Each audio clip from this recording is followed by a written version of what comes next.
അടിപൊളി.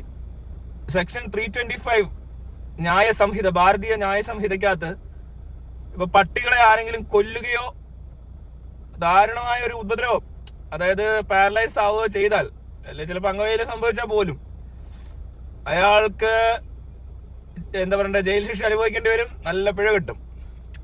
ഇങ്ങനൊരു കാര്യം ചെയ്തതിൽ ഇതിപ്പോ ഇങ്ങനൊരു മാറ്റം കൊണ്ടുവന്നത് എത്രയോ നല്ല കാര്യമായി എനിക്ക് തോന്നുന്നുണ്ട്. അതിപ്പോ മോഡി ഗവൺമെന്റ് ആണ് ചെയ്തിട്ടുള്ളതെങ്കിൽ പ്രത്യേകം നന്ദി പറയേണ്ടി വരും. ഇങ്ങനെയുള്ള കാര്യങ്ങളൊക്കെ കണ്ടു കഴിഞ്ഞാൽ ചിലപ്പോൾ നമുക്ക് ഇഷ്ടപ്പെടും കേട്ടോ മോഡിയെ.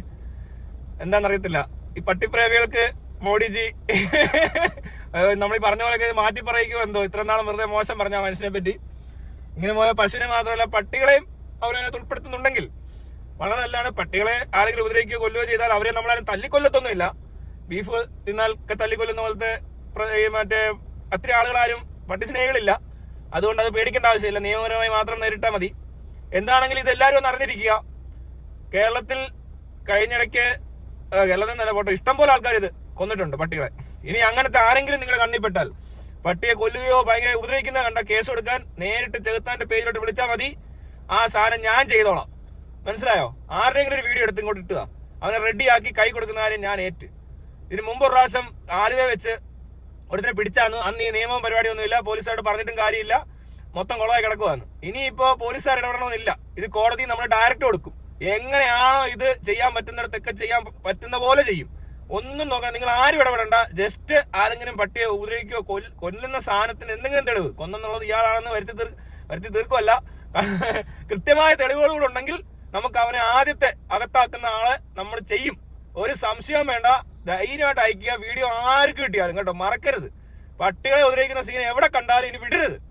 നേരത്തേക്ക് ഇങ്ങനെ നമുക്ക് പരിപാടി ഇല്ലാന്ന് മനസ്സിലായോ?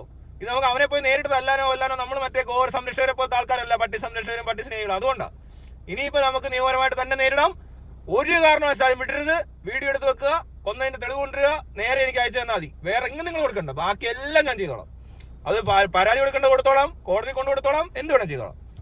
അപ്പൊ ഓക്കെ, ബൈ. ഒരു കാരണവശാലും വിട്ടുകൊടുക്കരുത്. പട്ടി സ്നേഹികളായിട്ടുള്ള സകല ആൾക്കാർ, മൃഗസ്നേഹികൾ എല്ലാവരും ഇതാ എന്തെങ്കിലുമൊക്കെ ചെയ്യണം കേട്ടോ. നോക്കണം ഇനി എവിടെയൊക്കെ ഇങ്ങനെയുള്ളവരുണ്ടോ എന്ന്. മറ്റേ അവനെയൊക്കെ പിടിക്കുന്നുണ്ട്, ആലുവല നായിന്റെ മോനെ പിടിക്കുന്നുണ്ട്. അവനെ ഇനി നോക്കട്ടെ. നായിന്റെ മോന്ന് പറയാൻ പാടില്ല, സോറി. അത് പിന്നെ നമ്മുടെ കൊളോക്കിയലി സ്പീക്കിംഗ് അങ്ങനെ പറയത്തില്ല. നായ്ക്കൾ അത്ര മോശക്കാരല്ല, ഇത്ര ഇങ്ങനെ ആരും കൊല്ലത്തൊന്നുമില്ല. അയ്യോ, പിന്നെ തന്നെ പ്രാന്തോ. പിന്നെ ഇവിടെ വേറെ ഉണ്ട് ചിറ്റിലപ്പള്ളി, അവൻ വലിയ മറ്റാന്നൊക്കെ പറഞ്ഞിട്ടുണ്ട്. അവനെ കിട്ടും കൊടുക്കേണ്ടി വരും മിക്കവാറും. ഇൻഡയറക്റ്റ് ആയിട്ട് കൊട്ടേഷൻ കൊടുത്ത് കൊല്ലിക്കുന്നുണ്ടാന്ന്. അപ്പൊ അവൻ കൊട്ടേഷൻ കൊടുക്കുന്നതാണോ അല്ലയോ എന്ന് നമുക്ക് അറിയാൻ, അത് ആളെ പിടിച്ചും അവൻ നല്ലപോലെ പറഞ്ഞു തരും. സാറേ ഞാനല്ല, ദണ്ട് അയാൾ പറഞ്ഞിട്ടാണ്. അപ്പൊ അയാൾക്കുള്ള കേസ് എങ്ങനെ ആയിരിക്കും എന്തോ. അവന് എന്തോ ഒരു പ്രശ്നമുണ്ട് പട്ടികളുമായിട്ട്. പുള്ളി പറഞ്ഞ പട്ടികൾ കടിച്ച് ഒത്തിരി പേര് പിടിച്ച്, അല്ല പട്ടികളൊക്കെ കടിച്ച് ഒത്തിരി പേര് മരിച്ചിട്ടുണ്ടെന്നൊക്കെ ഉള്ള വാർത്തകളൊക്കെ പുള്ളി വായിച്ചിട്ടുണ്ട്. പട്ടി 4ാം സ്ഥാനത്തോ 5ാം സ്ഥാനത്താണ് മനുഷ്യരെ കൊന്ന മൃഗങ്ങളുടെ എണ്ണത്തിൽ കിടക്കുന്നത്. അത് പേവിഷബാധയാണ്. അല്ലാതെ ഒരു പട്ടി കടിച്ച് ആക്രമിച്ച് അല്ലാത്ത വർഷം കൊല്ലുന്ന വളരെ കുറച്ച് കേസുകൾ, അതിനകത്ത് അധികം പേയായിരിക്കും. പിന്നെ അതിപ്പോ കുറഞ്ഞു വരുക. ഇപ്പൊ പട്ടികളുടെ ആക്രമണമൊന്നും ഇല്ല പറയുന്ന പോലെ. അപ്പൊ അതിനിപ്പോ ഒരു 5 വർഷം കഴിഞ്ഞിട്ടുള്ള ഒരു സെൻസസ് എടുക്കുമ്പോൾ പട്ടി ഒരു 10ാം സ്ഥാനത്തിലേക്ക് മാറ്റപ്പെടും. അത് മനസ്സിലാക്കാൻ ശേഷിയില്ലാത്ത ചിറ്റിലപ്പള്ളി പോലത്തെ ഭയങ്കര ബുദ്ധിമാനായ മണ്ടന്മാർക്കൊക്കെ അത് മനസ്സിലാകത്തില്ല. അങ്ങനെ അത്രയ്ക്ക് നിർബന്ധമാണ് ഇവനെങ്കിൽ ഇവനെ കൊതുകിനെ കൊല്ലുന്ന എന്തെങ്കിലും പരിപാടി ചെയ്താൽ കൊതുകാണ് ഏറ്റവും കൂടുതൽ ആൾക്കാരെ കൊന്നേക്കുന്നത്. പോരാത്തതിനും ഇപ്പോഴാണെങ്കിൽ പോലും ഒരുപാട് രോഗങ്ങൾ വളർത്തുന്നത് കൊതുകുകളാണ്. പിന്നെ പാമ്പിനെ കൊല്ലേണ്ട കാര്യമില്ല. ഈ കൊതുകിനെ ഒന്ന് കൺട്രോൾ ചെയ്യാൻ എന്തെങ്കിലും ചെയ്യാൻ പറ്റുമോ ചിറ്റിലപ്പള്ളി?